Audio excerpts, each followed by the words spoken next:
और इस बड़ी बाधा को अगर हमारे समाज ने समझा होता तो देश कभी गुलाम नहीं होता, कभी गुलाम नहीं होता।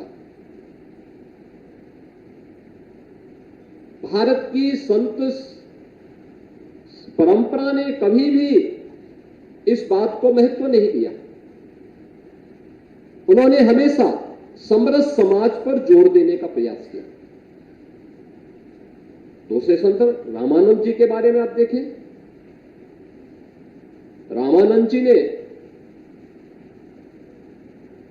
भारत की उपासना विधि की एक विशिष्ट पद्धति को आगे बढ़ाया,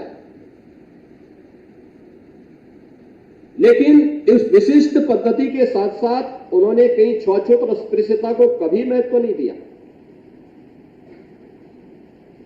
कभी भी उसको महत्व नहीं दिया। उन्होंने भी इस पर जोर दिया, और वह जोर था उनका भी उस समय के समाज को जोड़ने के लिए। एक तरफ रविदास उनके शिष्य बनते हैं, दूसरी तरफ कबीरदास उनके शिष्य बनते हैं। एक लंबी परंपरा उस समाज से है जिसे आज भी समाज का एक तबका अछूत मानता है। यानी कभी भी इस बात को महत्व नहीं दिया गया कि समाज में हम छुआछूत और अस्पृश्यता को महत्व दे। भारतीय संत समाज ने, भारत की ऋषि परंपरा ने इसे महत्व नहीं दिया, और वही नाथ पंथ की परंपरा भी, महायोगी गुरु गोरक्षनाथ की परंपरा के बारे में अगर आप देखेंगे तो जाति, मत, मजहब, क्षेत्र, भाषा, इसका इस पूरी परंपरा ने कभी भी अनादर नहीं किया, सबको सम्मान दिया, सबको जोड़ने का प्रयास किया। यानी केवल आध्यात्मिक रूप से एक व्यवहारिक धरातल पर उतरा हुआ एक ऐसा उपासना विधि थी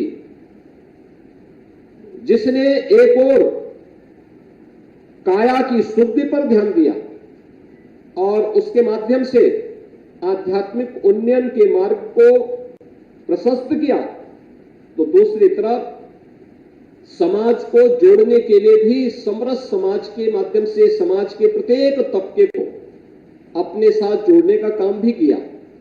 और उन सब बातों का अगर उल्लेख हमें देखना हो, करना हो, तो गोरखवाणी के जो शब्दी हैं, उनके जो दोहे हैं, गोरखवाणी के जो अलग अलग प्रकार की गोरखनाथ जी की जो वाणियां हैं, उनको अगर हम देखेंगे तो आपको बहुत सारे ऐसे तथ्य और तत्व उसमें मिलेंगे जो बरबस हमारा ध्यान आकर्षित करते हैं, और उन सब बातों से इस बात को आप प्रमाणित कर सकते हैं कि गोरखनाथ जी ने अपने समय में इस समाज को जोड़ने के लिए, आध्यात्मिक उन्नयन के लिए, राष्ट्रीय एकता और अखंडता के लिए उस समय उनके द्वारा रची गई शब्दी, पद, दोहे, ये सभी हम सबका ध्यान आकर्षित करती है। आप देखें उस समय मलिक मोहम्मद जायसी, जिन्होंने पद्मावत रची थी, पद्मावत में मलिक मोहम्मद जायसी गोरखनाथ जी के बारे में क्या कहते हैं? वे कहते हैं, बिन गुरु पंथ न पाइए, भोले सोचो भेंट, जोगी सिद्ध होई तब, जब गोरख सो भेंट। ये मलिक मोहम्मद जायसी बोलते हैं। और संत कबीर के बारे में भी अगर आपको देखना है, उन्होंने भी इस बारे में, गोरखनाथ जी की योग पद्धति के बारे में जो बातें कही कि गोरख सोई ज्ञान गम गहे, महादेव सोई मन की लहे, सिद्ध सोई जो साधे इति, नाथ सोई जो त्रिभुवन जति। कबीर ग्रंथावली में संत कबीर भी इस बात का उल्लेख करते हैं, और तुलसीदास जी तो उससे भी आगे बढ़कर के इस बात को कह देते हैं कि गोरख जगायो जोगो और भगति भगायो लोगो। इस बात का उल्लेख उनके द्वारा भी की जाती है। अगर हम हिंदी दिवस पर हिंदी साहित्य के बारे में जब चर्चा करते हैं तो पूरी संत साहित्य से ये परंपरा आगे बढ़ती है और संत साहित्य की आधारशिला महायोगी गोरखनाथ का साहित्य दिखाई पड़ता है। उस पर शोध और उन कार्यक्रमों को हम आगे बढ़ाएंगे तो आपको दिखाई देगा वे शब्दी, वे पद हिंदी साहित्य के, जिन्हें संकलन भी हिंदी के एक मूर्धन्य विद्वान डॉक्टर पीताम्बर दत्त बड़थवाल ने गोरखवाणी के रूप में किया है और जिसके लिए हिंदी की पहली डी.लिट की उपाधि डॉक्टर पीताम्बर दत्त बड़थवाल को प्राप्त होती है, यह हम सबका ध्यान आकर्षित करती है। और इसीलिए सबसे पहले हिंदी दिवस के अवसर पर इतनी बड़ी संगोष्ठी, इसमें अलग अलग विद्वानों को एक मंच पर लाना, फिर उनके माध्यम से उन विषयों को लेकर के जो आज के समय के लिए प्रासंगिक हैं, जो इसमें जो मुझे बताया गया कि 6 तकनीकी सत्र इस पूरी संगोष्ठी के दौरान होने हैं, जिसमें नाथ पंथ सिद्ध परंपरा एवं साधना पर एक सत्र होना है, नाथपंथीय दर्शन और सामाजिक समरसता पर दूसरा सत्र होना है, नाथपंथीय विश्वकोश दुनिया के अंदर, देश के अंदर अलग अलग क्षेत्रों में कहां कहां पर, जैसे अभी प्रोफेसर श्री प्रकाश मणि त्रिपाठी जी कह रहे थे, वे मध्य प्रदेश में इंदिरा गांधी राष्ट्रीय जनजाति विश्वविद्यालय के कुलपति के रूप में उन्हें अमरकंटक में पिछले कुछ समय से कार्य करने, वहां रहने का अवसर प्राप्त हुआ।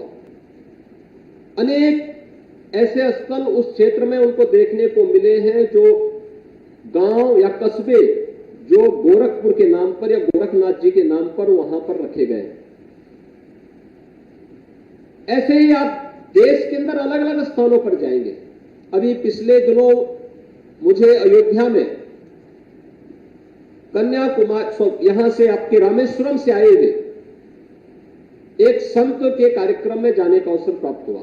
उन लोगों ने अयोध्या में एक मंदिर का निर्माण कराया था, उसमें मुझे बुलाया था, मैं गया था। बहुत उच्च कोटि के आध्यात्मिक संत हैं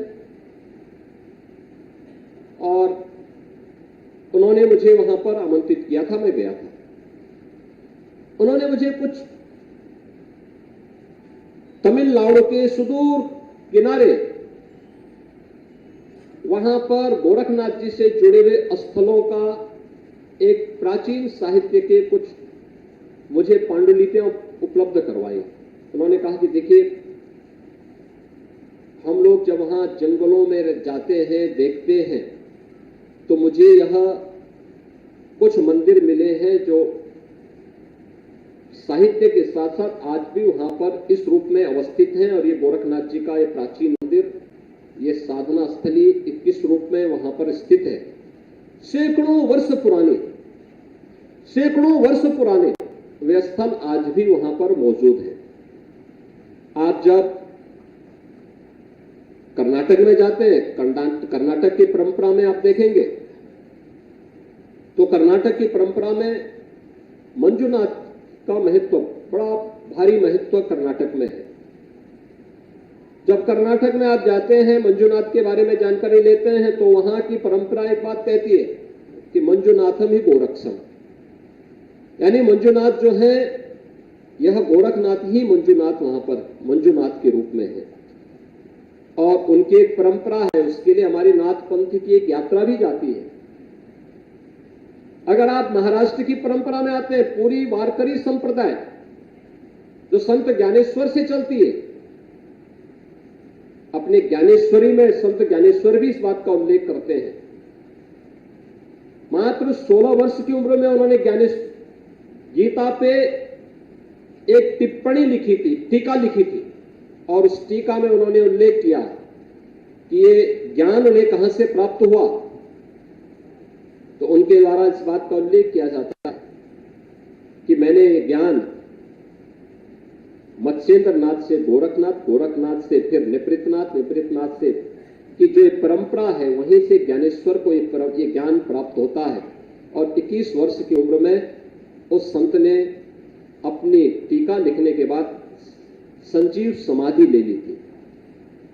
ये महाराष्ट्र की परंपरा, हमारे यहां जैसे रामचरितमानस का पाठ होता है, रामचरितमानस का खंड, रामायण का पाठ हम लोग किसी भी मांगलिक कार्यक्रम में करते, पूरे महाराष्ट्र के अंदर अगर आप देखेंगे तो नवनाथों की पूरी परंपरा का पाठ इसी रूप में वहां पर देखने को मिलता है।